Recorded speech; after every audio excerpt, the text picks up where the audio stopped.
2 Reis capítulo 20, verso 1, diz assim a palavra do Senhor: naqueles dias, Ezequias adoeceu de uma enfermidade mortal.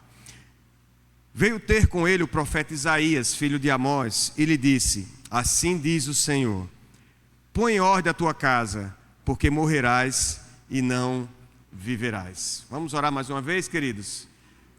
Santo e eterno Deus, meu Pai amado, muito obrigado, Senhor, por estarmos aqui nessa noite. Obrigado pela porção da Tua palavra que nós lemos e obrigado pela oportunidade, Senhor, de meditarmos nela, num país onde ainda há liberdade para termos essa palavra, ó Deus, para podermos ler e estudá-la. Ó Pai, estou diante do Teu povo, Senhor, o povo que o Senhor escolheu desde antes da fundação do mundo para cumprir o Teu propósito de redenção e glorificação do Teu nome.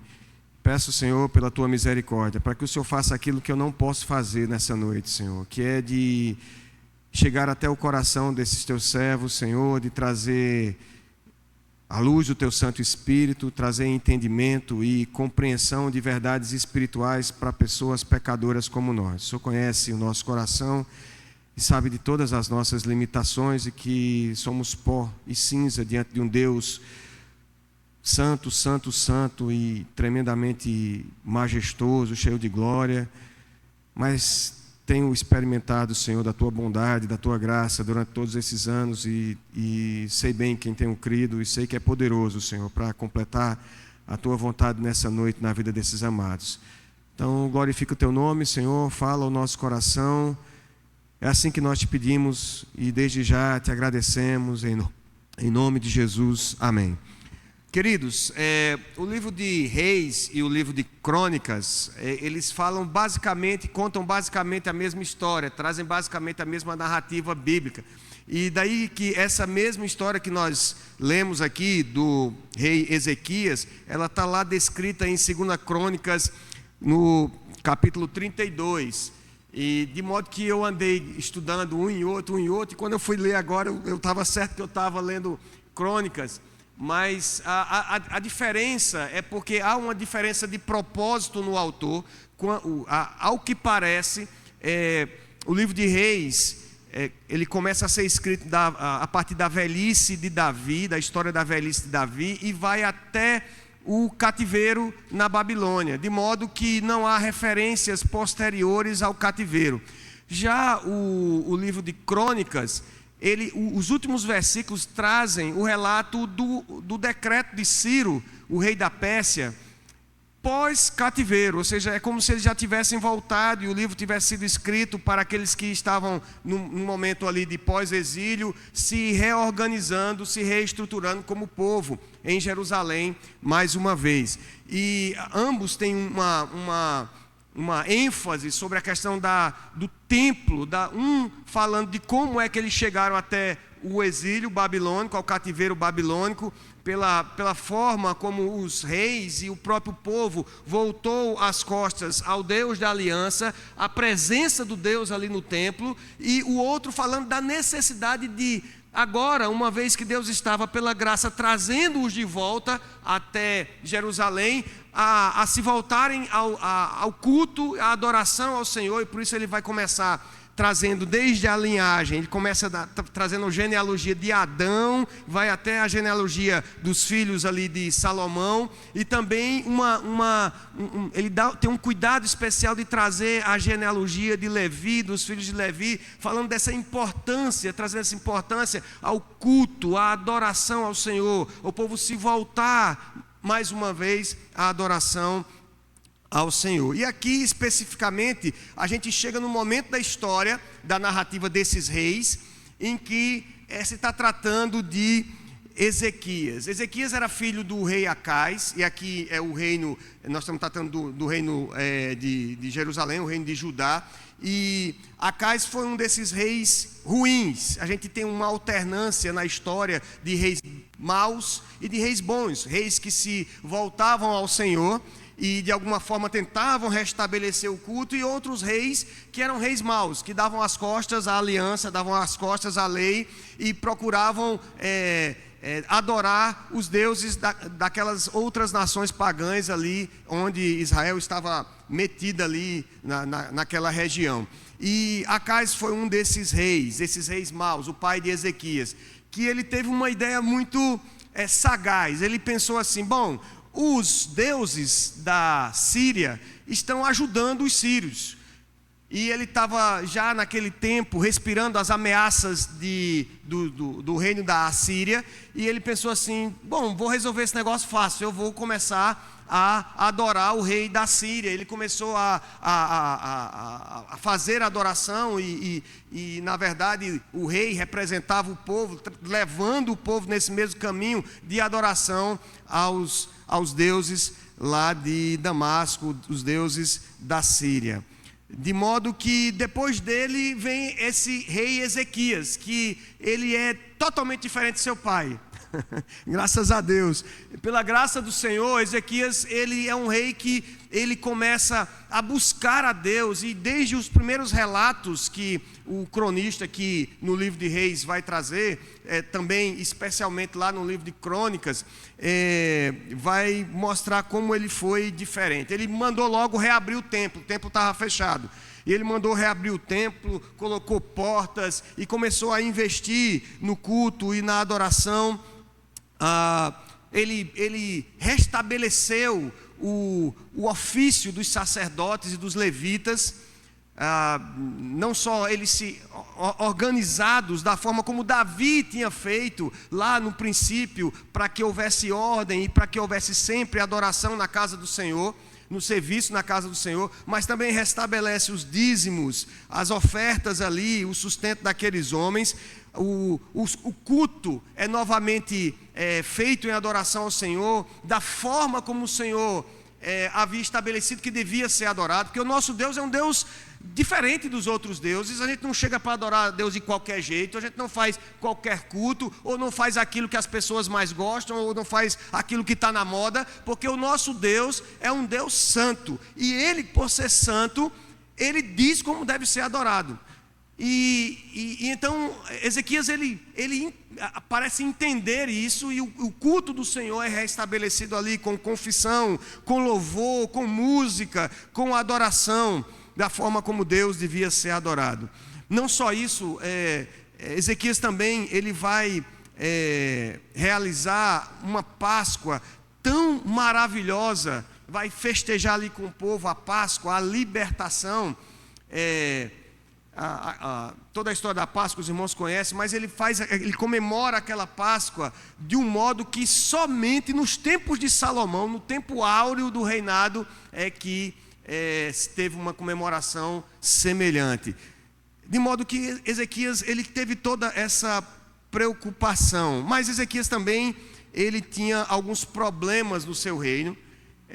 O reinado de Ezequias foi marcado pela ameaça assíria. Os assírios haviam já invadido o reino do norte, o reino de Israel, e de modo que tinha ali destruído Samaria, e na verdade trouxe para Samaria um culto misto, porque ele levou pessoas de várias regiões, e ali o culto ao Deus vivo foi totalmente corrompido, e agora os assírios estavam ali ameaçando o reino de Judá. E Ezequias, no começo do seu reinado, percebendo essa ameaça, ele fortalece o seu exército, ele fortalece as suas fronteiras, as suas divisas, as cidades ali próximas, numa tentativa inicial de resistir o avanço assírio. Mas ele percebe que esse avanço é inevitável no momento seguinte, e começa então a pegar os próprios utensílios do templo e o ouro que tinha e a prata, para pagar de alguma forma tributo aos assírios, para que os assírios não invadissem Jerusalém. E ele está nesse momento lidando com essa ameaça. Se os irmãos tiverem a curiosidade em outro momento de lerem os capítulos anteriores, 18 e 19 especialmente, vai mostrar como Deus agiu poderosamente durante o reinado de Ezequias para conter a ameaça dos assírios, de modo que os assírios chegaram nas portas de Jerusalém a ameaçar todo o povo ali,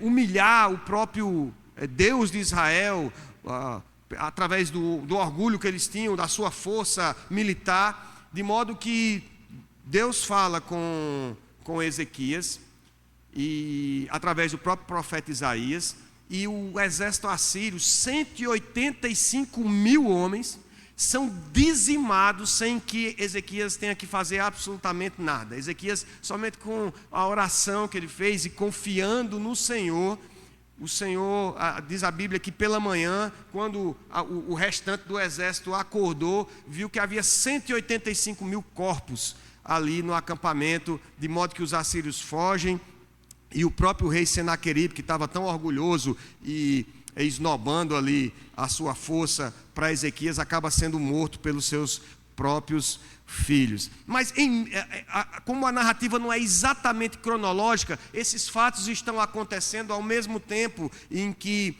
Ezequias está levando a cabo essas suas mudanças, e acontece dele aparecer doente. Ele tem uma doença que a gente não sabe exatamente o que é, mas alguma coisa que era mortal e que aparentemente dava para ver do lado de fora do seu corpo, porque Isaías manda que ele coloque lá umas ervas, faz um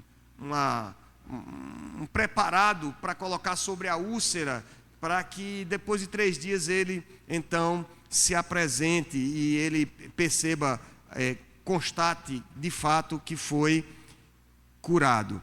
Mas a ideia que eu queria trazer para os irmãos, já que nós estamos falando de família e oração, é que me chama a atenção, e me chama a atenção faz tempo, essa palavra do Senhor para o rei Ezequias. O Senhor chama Isaías vai lá falar com o rei e diz assim: Ezequias, é o seguinte, põe em ordem a tua casa, porque você vai morrer.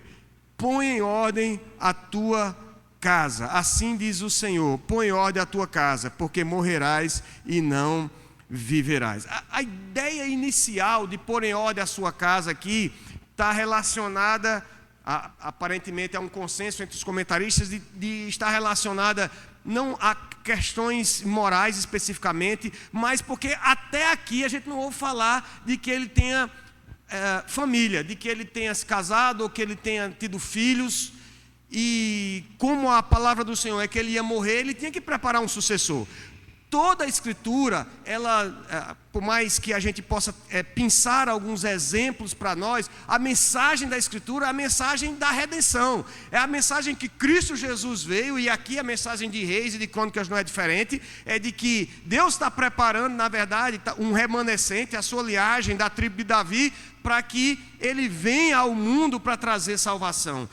No fim, essa é a mensagem do Senhor em toda a Escritura Sagrada. E aqui o Senhor está dizendo para Ezequias: teu tempo acabou, você então prepara, cuida de teu menino, prepara um filho, porque você precisa pôr em ordem a sua casa, que você vai morrer, você não vai sobreviver. Então a ideia é dele pensar num sucessor do trono, dele começar a pensar, talvez agora, mais especificamente na sua família.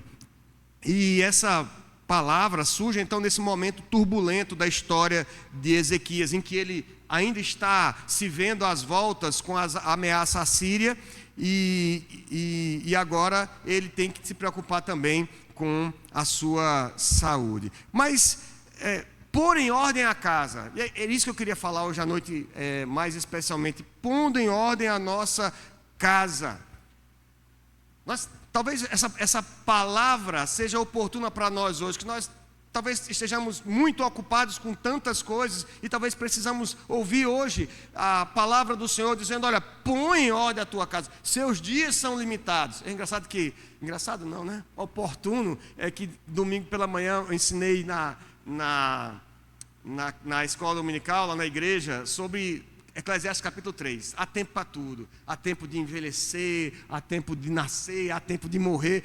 A palavra do Senhor está dizendo: seu tempo é limitado. E aqui, especialmente para Ezequias, põe em ordem a tua casa. Precisamos, primeiramente, colocar em ordem a nossa casa quando a família parece ser a nossa última preocupação. Ezequias, de fato, parece não estar preocupado com a sua descendência. Aqui a gente vê várias, aqui em Crônicas, lá no capítulo 32, 31, a gente vê Ezequias em meio a muitas atividades, em meio a muitos serviços, inclusive na casa do Senhor, mas em nenhum momento a gente ouve falar do filho de Ezequias.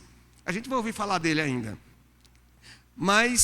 E é perfeitamente compreensível, então, que uma pessoa tão ocupada não tenha tempo para pensar em filhos. Ele tem outros desafios na administração do reino. O filho de Ezequias é um cidadão chamado Manassés. Ele vai reinar também. No capítulo 21, vocês vão ver que ele começa o seu reinado. Mas, se a gente fizer uma matemática rápida aqui, mesmo com a minha quarta série fraca, vocês vão ver aí que ele diz que tinha Manassés 12 anos de idade quando começou a reinar, e reinou 55 anos. Bom, se ele tinha 12 anos, essa situação da doença de Ezequias, que Deus deu a ele 15 anos de vida, no restante do relato bíblico, Deus vai chamar Isaías novamente, porque Ezequias, na hora que ele tem essa notícia, ele se volta, diz a Bíblia que ele se volta para a parede e ele ora ao Senhor, contrito, humilhado, quebrantado na presença do Senhor. E Deus vai lá e Isaías está no meio do caminho, ainda não saiu da cidade, ainda não saiu dos muros, e o Senhor chama Isaías, volta lá, fala com o meu servo Ezequias, diz a ele que eu vou dar mais 15 anos de vida para ele. E se Deus deu 15 anos depois do anúncio da doença, e Manassés começa a reinar aos 12, então Manassés só nasce 3 anos depois dessa situação da doença. Então, a gente pode inferir que até aqui, então, Ezequias não tinha filhos. E foram tantas ocupações de Ezequias, né? Uma Páscoa extraordinária que ele celebrou, restauração do templo, a ordem dos sacerdotes levitas. Isso leva tempo, isso custa bastante tempo. E eu analisando toda essa ocupação e esse ativismo de Ezequias, eu penso que nós muitas vezes nos identificamos com esse tipo de atitude. É tanta coisa para fazer, é tanto boleto para pagar, é tanto trabalho que a gente tem, tanto compromisso que a gente arruma, né? Esses dias eu estava com a minha esposa dizendo assim, a gente faz um checklist, né? Eita, esse aqui já foi, esse aqui já foi, esse evento, esse trabalho, e que quando chega no final do mês, a gente diz, graças a Deus, chegamos ao final de mais um mês. Mas são tantos compromissos, tantos eventos, tantas oportunidades de lazer, que muitas vezes a nossa família, os nossos filhos, os nossos cônjuges, a gente sempre vai deixando por último, né? Por mais estranho que pareça, a gente sempre, embora o Senhor tenha nos dado a família como o nosso primeiro ministério, e muitas vezes a família é o sustentáculo, é aquilo que nos ajuda ali em oração e em amor a nós continuarmos na caminhada, mas a gente, por mais estranho que pareça, a gente deixa para a família sempre as sobras do nosso tempo, né? O resto, a gente se esforça, se dedica a tudo e a todos. Agora mesmo, antes de sair de casa, eu conversava com a minha esposa sobre o discipulado dos nossos filhos, né? Ela com um grupo discipulado de mulheres e tal, não sei o quê, e pensando em abrir um grupo para crianças. E eu disse, é bênção, meu bem, é bênção, mas e os filhos da gente? Porque a gente discipula o povo, a gente ensina e prega, mas os filhos da gente, a gente mal consegue sentar e reunir todo mundo para orar e para ler a Bíblia, fazer um culto doméstico, porque a gente deixa para casa o que sobra. A gente dedica muitas vezes para todos o melhor do nosso tempo, no trabalho vai o melhor dos nossos esforços, o melhor sempre para os outros, e em casa, a gente como Ezequias, a gente nem se lembra de casa, a gente nem se lembra dos herdeiros, a gente nem se lembra da descendência. E diferentemente, eu pensando sobre isso, eu lembrei de Saulo e Barnabé. Barnabé e Saulo, na primeira viagem missionária, eles começam a viagem por Chipre. Por porque Barnabé era de lá. Ele pensou, o que é melhor que eu posso dedicar para a minha casa, para os meus conhecidos, para a minha família? É o evangelho da graça, é a salvação, é a melhor forma de demonstrar amor por eles. E ele então começa a primeira viagem missionária começa por Chipre. A segunda viagem missionária, que tem aquele rolo com Saulo e Barnabé e tal, Saulo, ele começa a viagem por Tarsis, ele começa pela região de Tarsis, porque é a sua região, é a região onde está a sua família, os seus familiares. Então, aparentemente, e aqui é uma inferência minha, há uma preocupação de se pregar no seu local natal, a sua família. Será que a gente tem atendido a essa prioridade? Apesar de peregrinos nesse mundo, nós agimos alinhado com o mundo, preocupado com a comida, preocupado com a bebida, preocupado com a casa, e casa dá trabalho, meu Deus do céu, preocupado com a viagem. Agora julho é férias, os meninos estão de férias, a gente está programando e tal, e dia, a gente planeja a nossa vida, não com prioridades divinas, não pensando em... Às vezes está latente que a nossa casa precisa ser colocada em ordem, mas a gente está tão ocupado que a gente não tem tempo de pôr em ordem a nossa casa. Na verdade, a gente vive com as mesmas prioridades que o mundo impõe. Outro dia eu estava conversando com o tio Gera, que ele tem irmão, você pode abrir aqui, por favor? Ele tem uma loja de brinquedos e tal, e ele conversava que às vezes ele faz um momento de brincadeira ali com as crianças em aniversário.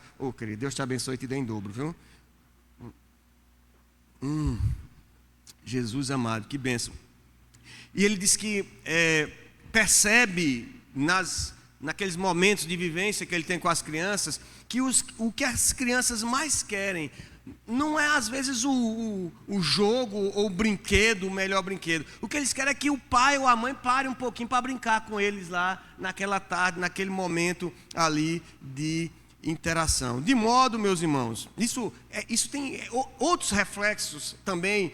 Eu vejo que muitas vezes nós, alinhados com as mesmas prioridades do mundo, o nosso discurso e a nossa vida às vezes reflete exatamente esses padrões e prioridades do mundo. A gente vê casais hoje que muitas vezes retardam a criação de filhos, o pensamento em filhos, porque está pensando igual como o mundo. Não, eu vou aproveitar a vida, eu vou ganhar mais dinheiro, eu vou construir minha casa, para depois pensar em filhos. E a gente não percebe como as prioridades do mundo entraram no nosso coração e entraram no reino, e a gente está falando igual ao mundo. As nossas prioridades são diferentes.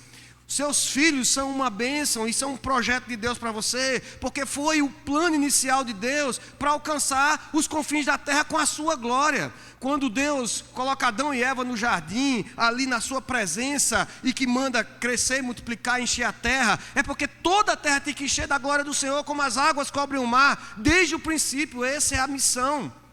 Em Atos 1:8 a gente ouve essa missão, que a gente tem que ser testemunha em Jerusalém, Judeia, Samaria, até os confins da terra, agora pregando o evangelho. Mas desde o princípio os nossos filhos, eles também devem fulgurar a glória de Deus e devem ser o nosso primeiro campo missionário. Então não hesite, não tenha medo, meu irmão. Eu pensava assim quando eu fui ter meu primeiro filho: meu Deus, o mundo é tão difícil, é tão complicado, eu vou botar um filho no mundo desse.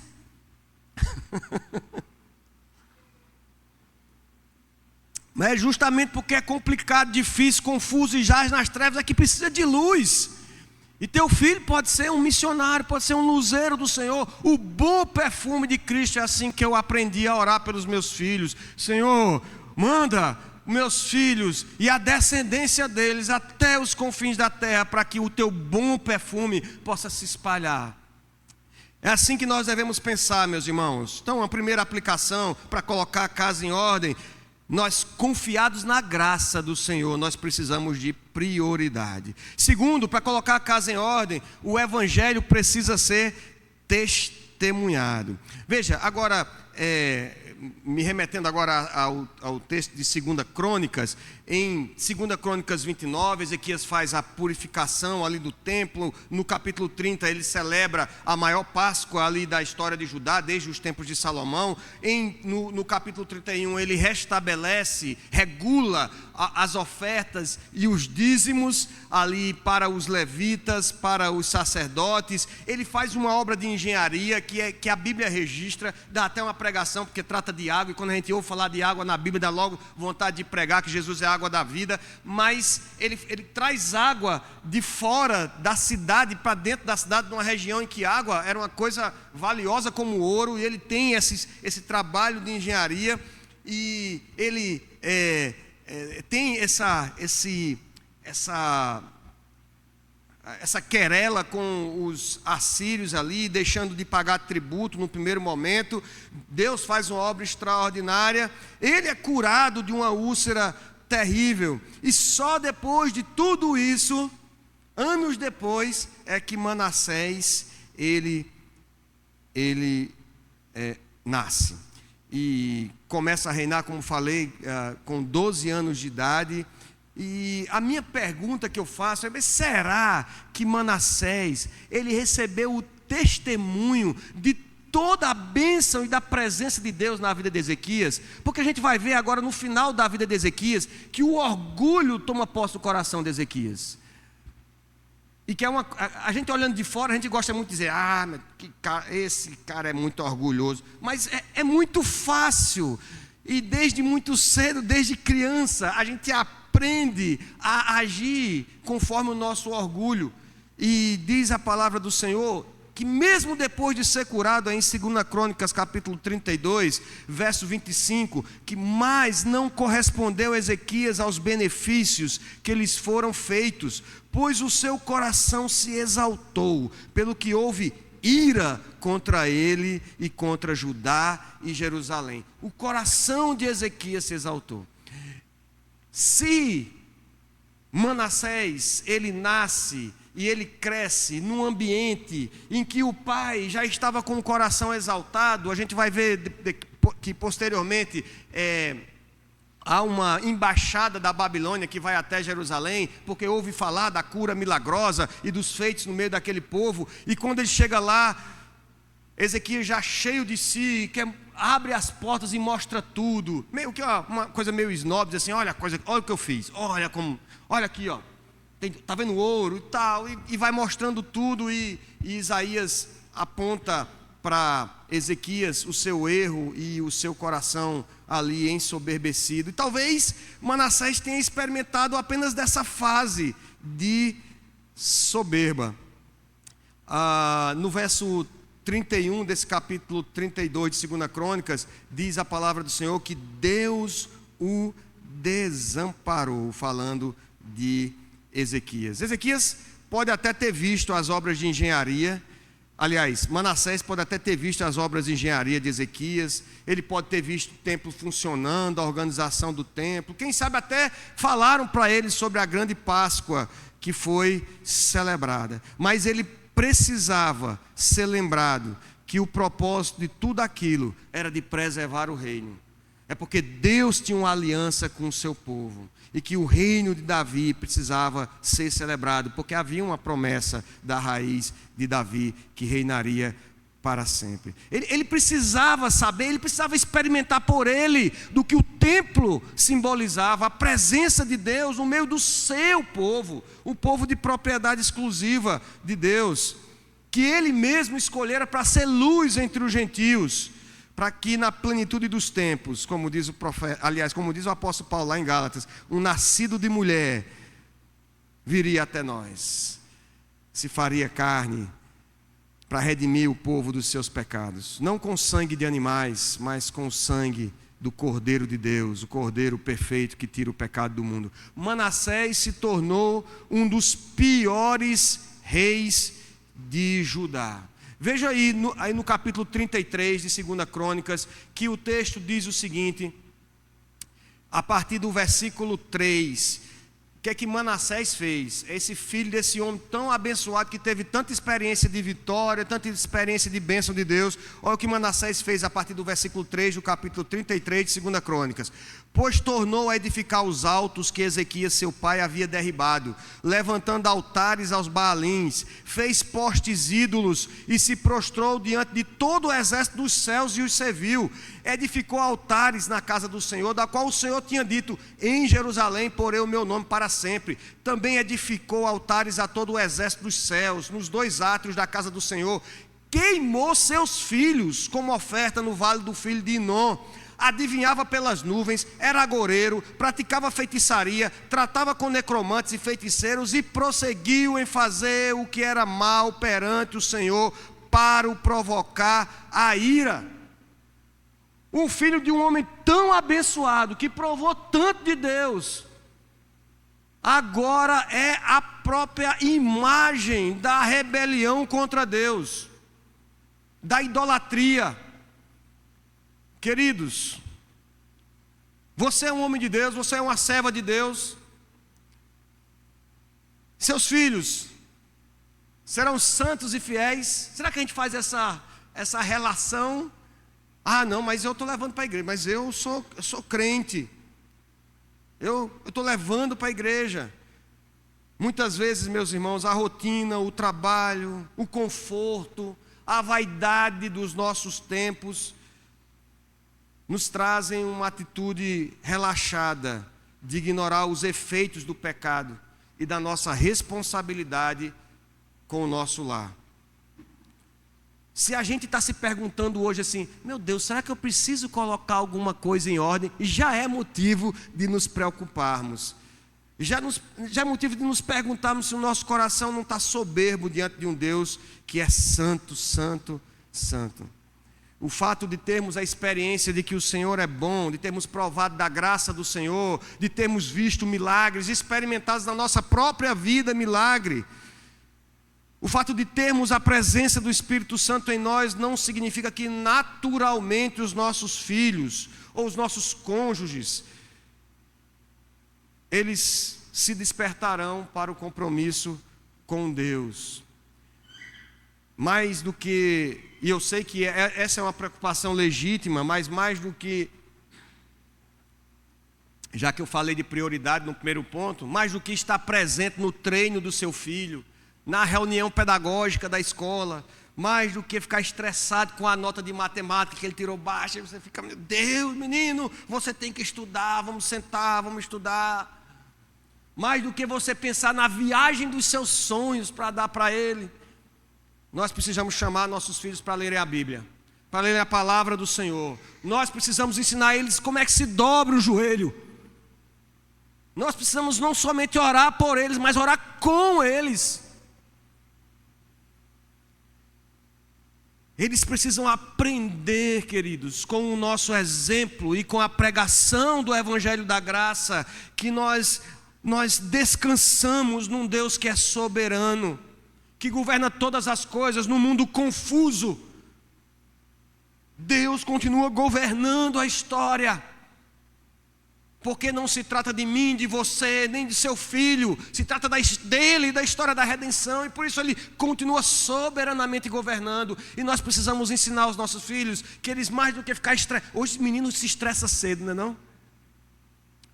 Eu lembro, eu não sei se foi Esté, a minha mais velha, que hoje está com 20 já, ou se foi Emanuel, que hoje está com 11, que um dia chegou para mim, lá no alto dos seus 9 anos, disse assim: eu estou estressado. Estressado. Tá, meu filho? Estou estressado. Pois aprenda, vamos orar, meu irmão, pelo seu problema. Vamos orar, meu filho. Aprenda, o Senhor está no controle. Deus está no controle. Quem sabe, se Manassés tivesse visto o pai rasgar o coração, quando soube da notícia que ia morrer, e ele tivesse presenciado aquele momento, talvez se o pai tivesse pregado, testemunhado ao seu filho, quem sabe, se ele tivesse visto o livramento que Deus deu contra os 185.000 soldados assírios, ali pela graça do Senhor, porque Ezequias não fez nada para merecer aquilo. Como sempre é a graça de Deus agindo em nosso favor. eu preguei sobre os primeiros versículos de Ruth do outro domingo, e o texto é maravilhoso. Ele diz assim, que Noemi e Elimeleque saíram lá de Israel e foram para a terra de Moabe, porque faltou pão em Betel, e Betel significa casa do pão. Aí faltou pão em Betel. Aí ele vai lá, aí acontece tudo que... Pensa numa desgraceira que aconteceu na vida daquele povo. Elimeleque morre, aí Noemi diz, não, casar meus 2 meninos para ver se eu resolvo o negócio. Aí morre os 2 filhos dela, ela fica só, a sogra com 2 noras. Pensa numa prova. E ela escuta.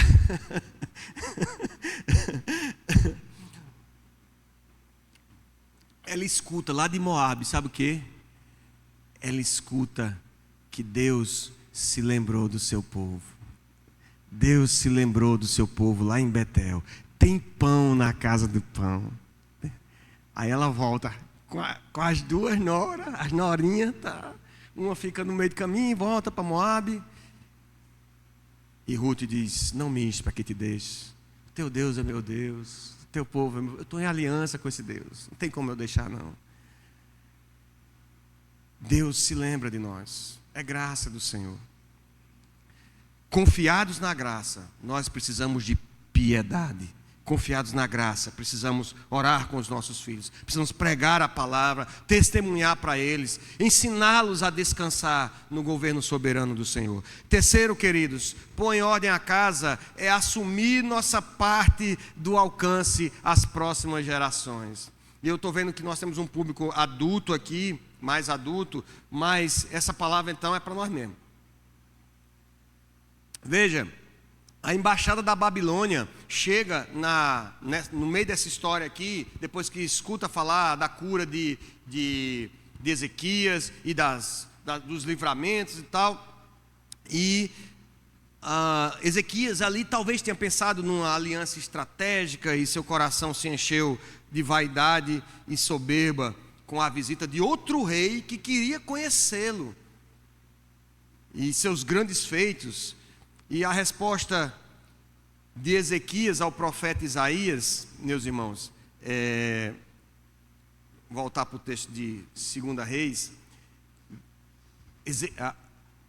Isaías diz assim, lá no versículo 16 do capítulo 20 de 2 Reis, diz assim, então disse Isaías a Ezequias, ouve a palavra do Senhor, eis que virão dias em que tudo quanto houver em tua casa, com que entesouraram teus pais até o dia de hoje, será levado para a Babilônia.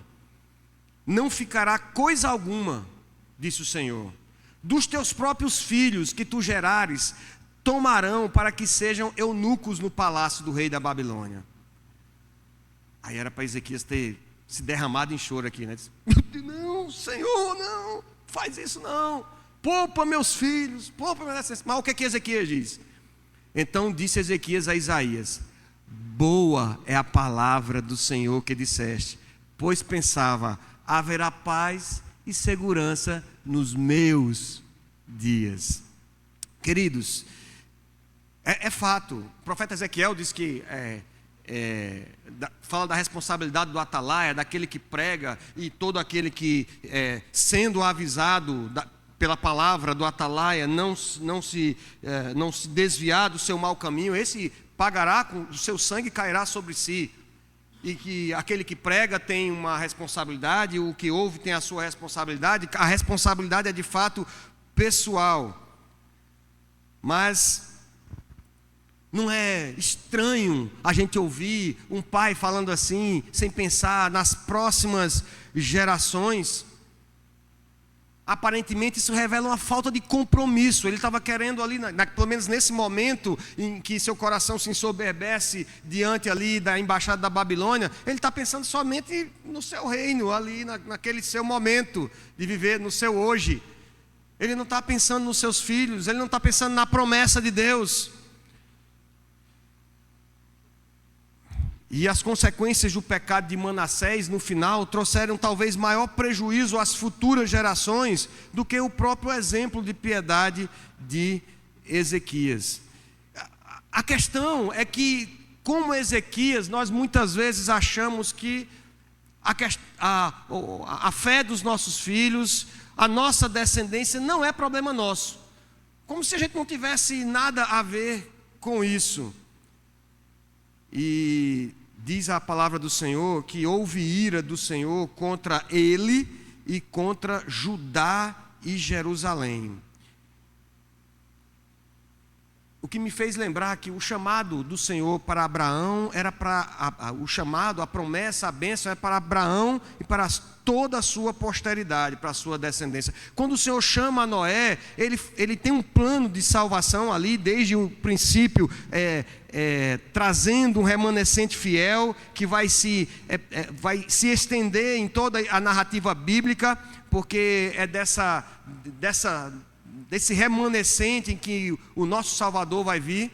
Mas o plano é para salvar Noé e a sua família. A arca é para a salvação da sua casa. Quando se celebrava a Páscoa, a celebração não era uma questão apenas de expiação ou de livramento, porque era a passagem do anjo da morte, não era apenas pessoal, mas você matava um cordeiro e comia em família. E se não desse para comer com a família, se sobrasse alguma coisa, chamava o vizinho, que ali os mais próximos se alimentavam, porque havia esse pensamento de coletividade, de exercício da espiritualidade de forma conjunta, em família, com o próximo. A palavra de Pedro, lá no seu primeiro sermão, em Atos 2,39, quando ele prega o seu primeiro sermão, ele diz: olha, para vós outros é a promessa, para vossos filhos e para todos que ainda estão longe.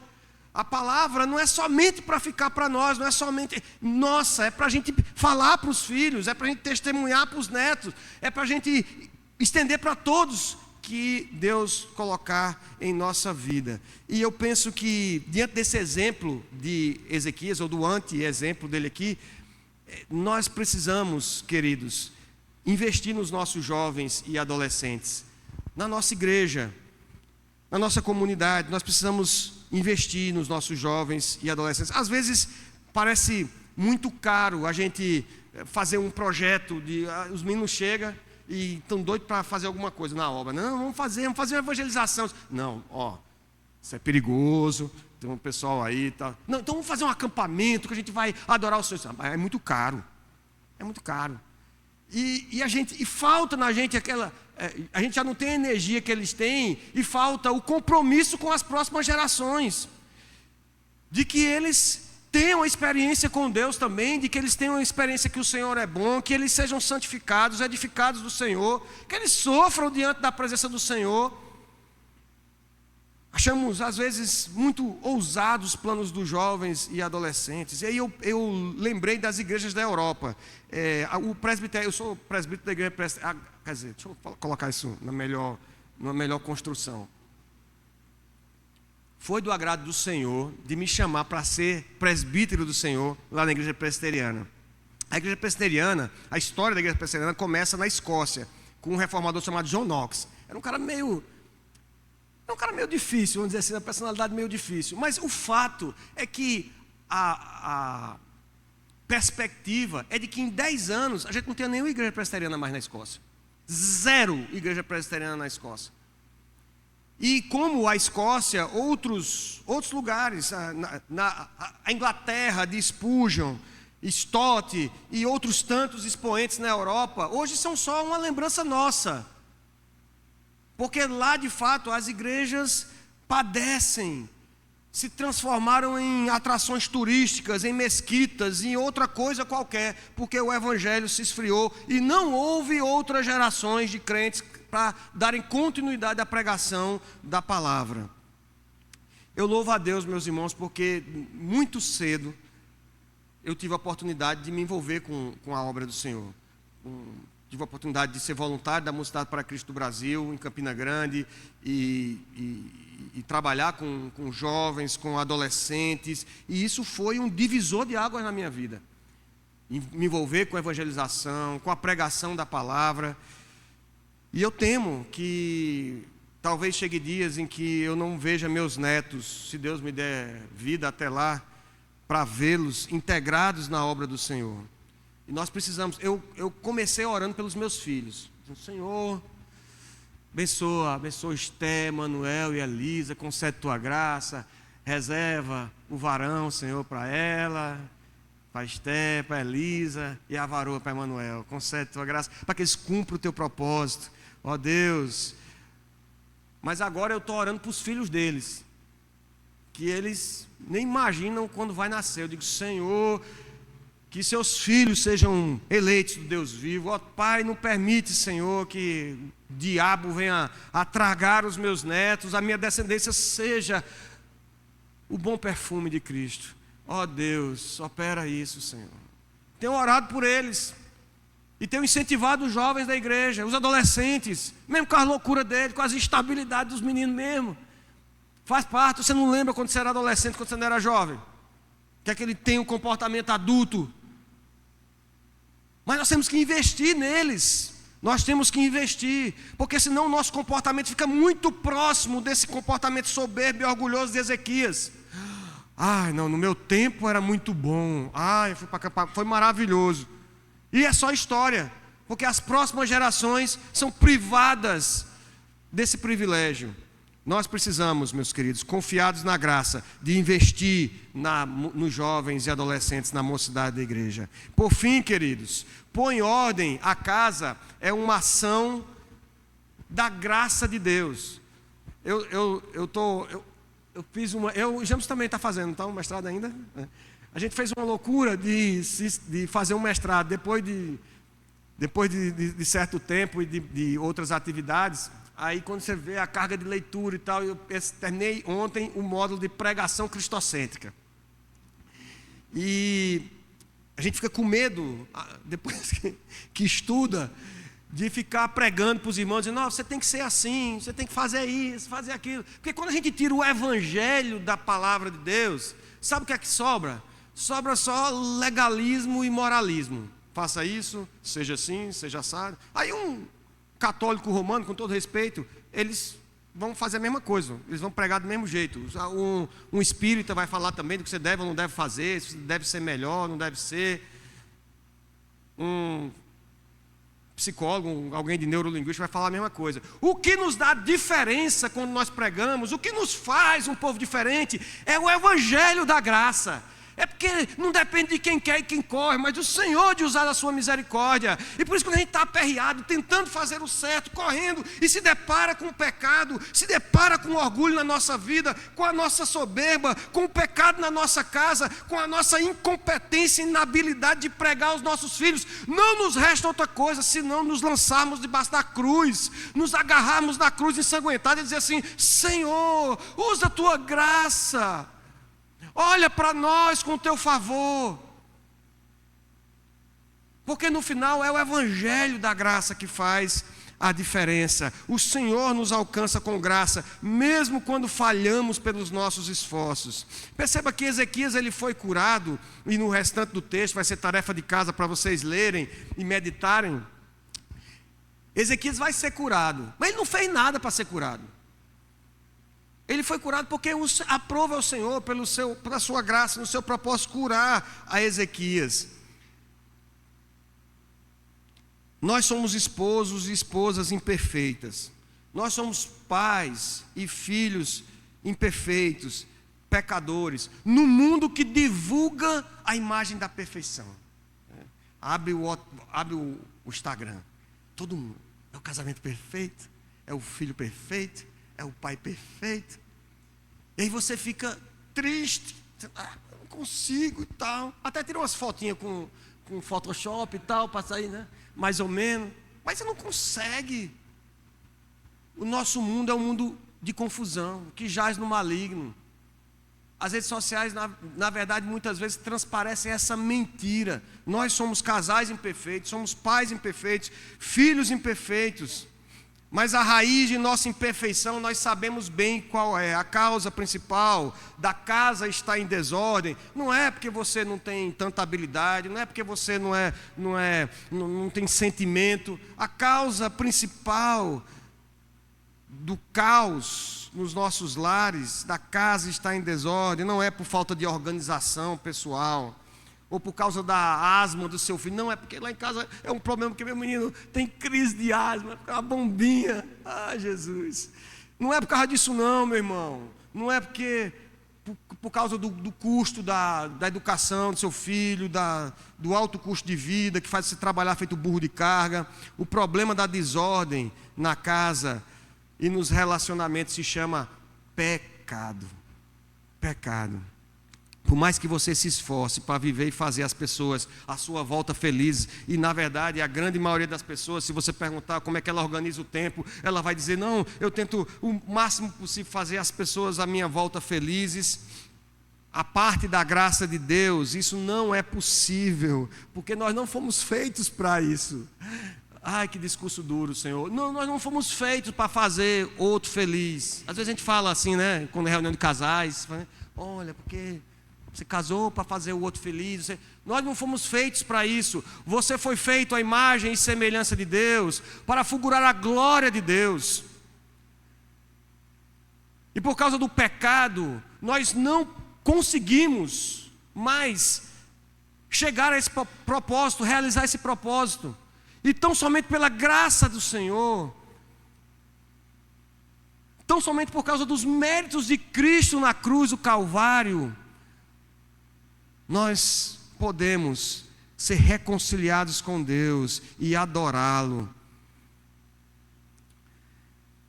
O pecado nos afastou desse propósito. Desde então nós temos vivido esse conflito com Deus, com o nosso próximo, com os nossos filhos, com o nosso cônjuge.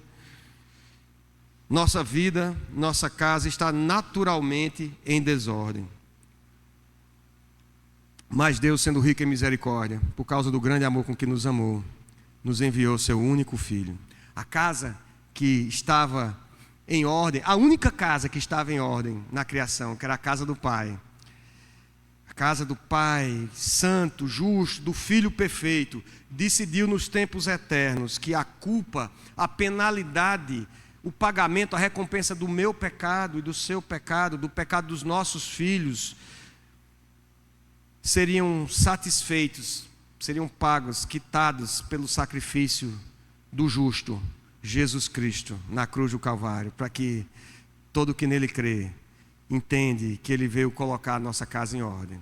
Ele veio colocar a nossa casa em ordem, ele veio colocar a nossa vida em ordem, de volta para aquilo que nós fomos criados. A palavra de Deus alcança o profeta no meio do caminho, e o profeta retorna ao rei e diz a ele que o Senhor o curará ao terceiro dia. Olha só, que simbólico, que sensacional. Ele diz, olha, você vai e você ao terceiro dia, diz a palavra do Senhor aí no versículo 8. Ezequias disse a Isaías, qual será o sinal? Aliás,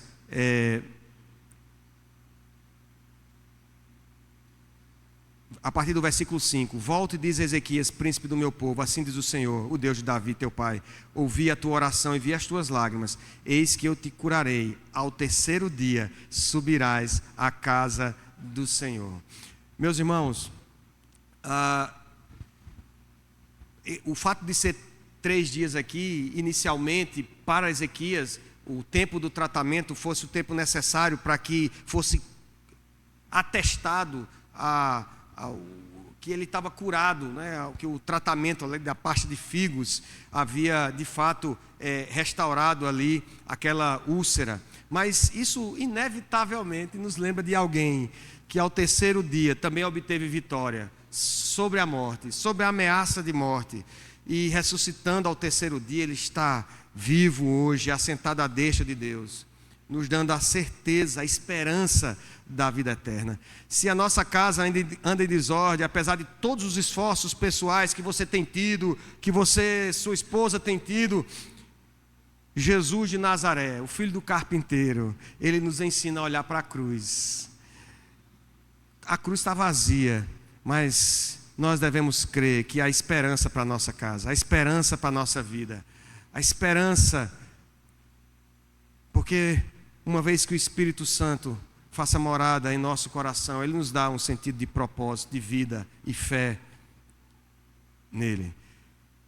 Queridos, nós precisamos renovar a nossa mente diariamente com o Evangelho da salvação. Esse Evangelho põe as coisas em ordem. Vamos colocar em ordem a nossa casa? Vamos orar pelos nossos filhos, vamos orar pelas próximas gerações, vamos pensar que pela graça do Senhor, através desse Evangelho maravilhoso, nós podemos viver com prioridades eternas, nós podemos ter vida de piedade junto com a nossa família, nós podemos investir nos mais jovens, nós podemos renovar a nossa mente e a nossa esperança dia a dia, ainda que a rotina seja pesada, ainda que o mundo esteja numa total desordem, nós podemos renovar a nossa mente com a mensagem do Evangelho de Jesus.